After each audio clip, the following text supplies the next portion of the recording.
مساء الخير. ايه الاخبار؟ كادر اوسع ازاي؟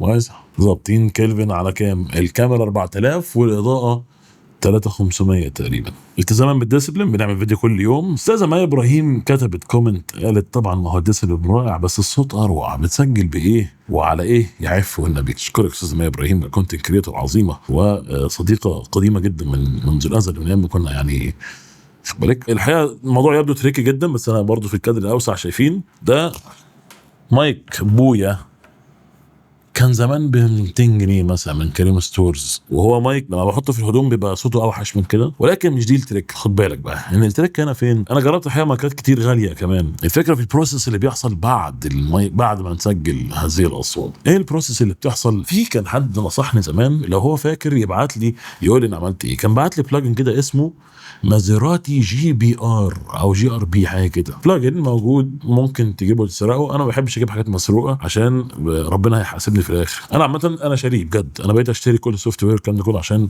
بخاف من ربنا يعني في الحته دي. زي ما انت شايف كده في الفيديو قدامك، بتحط البلاجن ده على التراك الصوت وبتعمل ان هو يعمله ماستر. دي اول خطوه. الخطوه الثانيه الدافنشي الجديد الريزولف، غالبا الاستوديو دي نسخه برضه اللي بفلوس. انا برضه شاري دافنشي عشان هو وان تايم بيرشيس، مش زي الادوبي مثلا بعض ادفع فيه اشتراك كل شهر او كل سنه. فاشتريته مره واحده عشان بستخدمه في شغل كتير وبستخدمه في التلوين والكلام ده كله. في النسخه الجديده البيتا دلوقتي في حاجه اسمها AI اوديو اسيست، بيعمل اوتو ميكس للفيديو.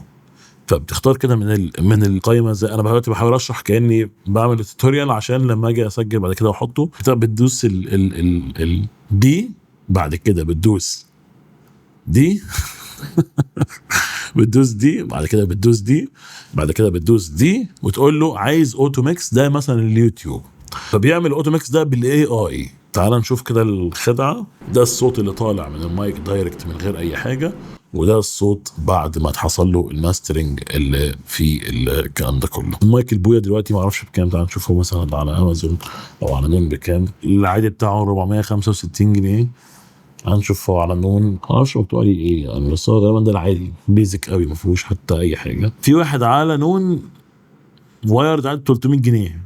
هو زمان اصلا كان ب 150 جنيه 125 جنيه، غالي بعد الدولار وبتاع، فهو ب 300 جنيه على نون. يعني بجد جربت مايكات كتير وحاجات كتير، فاكتشفت ان هو الفكره كلها في الميكس اللي بيحصل بعد الصوت ما يتسجل. والمايك محترم جدا الصراحه. يعني انا كنت بحب جدا صوته عند فادي عضلات. احس ان فادي عضلات لو قعد يتكلم كتير انا هبقى حابب اسمعه. يعني طريقه كلامه حلوه، بحس المايك داخل في روحه كده، بيدي احساس بدفء كده معين، قريب شويه لدفء محمود سعد.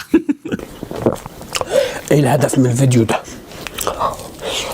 صدقني انا لو اعرف اقول لك. يمكن عيبه الوحيد ان هو البتاعه دي جواها بطاريه ساعه ومش محتاجه سماعه. دي مشكلته الحقيقه، ان انت ممكن يفصل منك في اي وقت وانت مش واخد بالك. لما بنحطه في الهدوم ما بيبقاش احسن حاجه، بيلقط الصوت احسن لو بيلقط دايركت كده. لو حطيته في الهدوم عندي مش هتبقى يعني مش لازم نعمل لكم تجربه عمليه قوي. فأعزائي المشاهدين، هذه هي طريقة تسجيلي للصوت وطريقة معالجة هذا الصوت حتى تشعروا بهذا الدفء الذي يكمن في هذا الحديث الصوتي.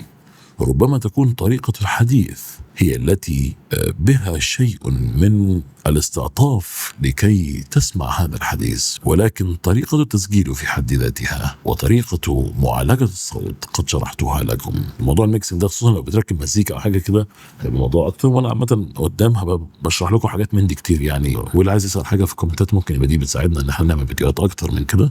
فبشكر الاستاذه مايا ابراهيم على هذا الكومنت. بس يا سيدي شكرا، اراكم في حلقه قادمه من فيديوهات الديسبلين.